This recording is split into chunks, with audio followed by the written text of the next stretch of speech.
2026 সালের বিধানসভা নির্বাচনের আগে দেশ জুড়ে শুরু হতে পারে এনআরসি। আর এই এনআরসির সময় আপনাকে প্রমাণ করতে হবে যে আপনি ভারতের নাগরিক। আর এই মুহূর্তে আপনার যে ভোটার কার্ড বা আধার কার্ডটি রয়েছে সেটা দিয়ে কিন্তু আপনি ভারতের নাগরিকত্ব প্রমাণ করতে পারবেন না কোনোভাবেই। ভারতের নাগরিকত্ব প্রমাণ করতে হলে আপনাকে দিতে হবে এই 4টি নথি। তো বন্ধুরা, এনআরসির জন্য কোন 4টি নথি লাগবে অবশ্যই যদি আপনি সেটা জানতে চান তাহলে ভিডিওটি শেষ পর্যন্ত দেখবেন। আর আপনি যদি এই চ্যানেলে নতুন হয়ে থাকেন তো চ্যানেলটিকে অবশ্যই সাবস্ক্রাইব করে পাশে থাকা বেল আইকনটিকে অন করে রাখবেন, যাতে করে এই রকম গুরুত্বপূর্ণ ভিডিও পেতে আপনার কোনো রকম সমস্যা না হয়। তো বন্ধুরা দেখুন, এখানে বলা হয়েছে যে এনআরসিতে নাগরিকত্ব প্রমাণে লাগবে এই 4টি নথি।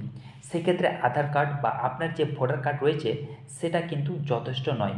তাহলে কোন 4টি নথি লাগবে এনআরসির সময় অবশ্যই আপনাকে জানাবো।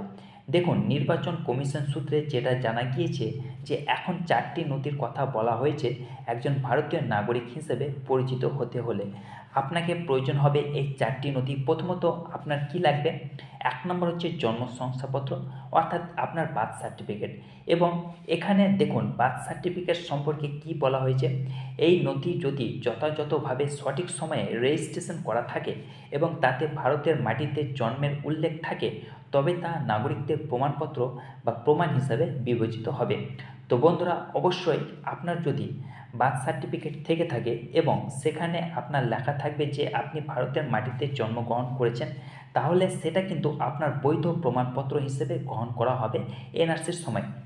দ্বিতীয়ত বৈধ ভারতীয় পাসপোর্ট, এবং এই সম্পর্কে দেখুন বলা হয়েছে যে শুধুমাত্র বিদেশ মন্ত্রক দ্বারা জারি করা হয় এবং নাগরিকত্ব স্পষ্টভাবে তাতে উল্লেখ থাকে।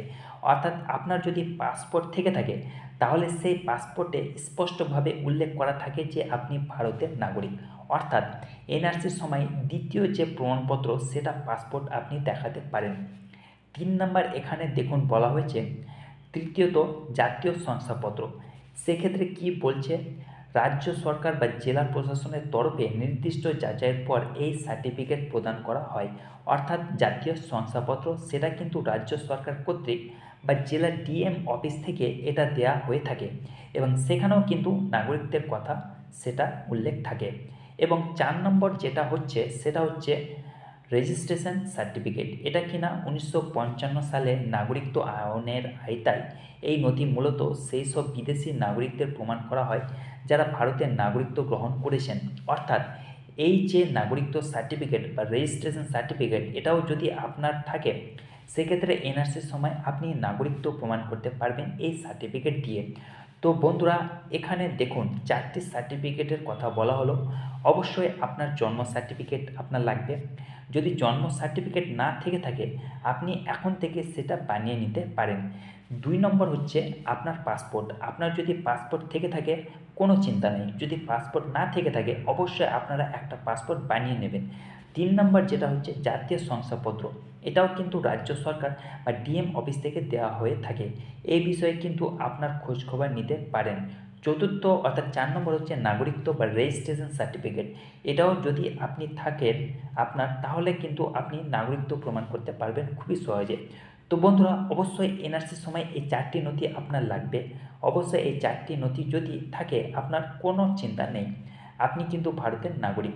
মধ্যে যারা যারা ভিডিওটি শেষ পর্যন্ত দেখলেন অবশ্যই নিচের কমেন্টে আপনারা জানাবেন যে এই 4টি নথির মধ্যে আপনার কোন নথিটি রয়েছে বা আপনার এই 4টি নথি রয়েছে কিনা অবশ্যই নিচের কমেন্টে আপনারা জানিয়ে দেবেন। আশা করব ভিডিওটি ভালো লেগেছে। যদি ভিডিওটি ভালো লেগে থাকে ভিডিওটিকে একটা লাইক করবেন আর বন্ধুদের মাঝে যত পারবেন শেয়ার করে দিন। আর চ্যানেলটিকে যদি এখনও অবধি সাবস্ক্রাইব না করে থাকেন তো অবশ্যই চ্যানেলটিকে সাবস্ক্রাইব করে দেবেন। ভালো থাকুন, সুস্থ থাকুন, আবার দেখা হবে নতুন এক টপিকে নতুন এক বিষয়ে।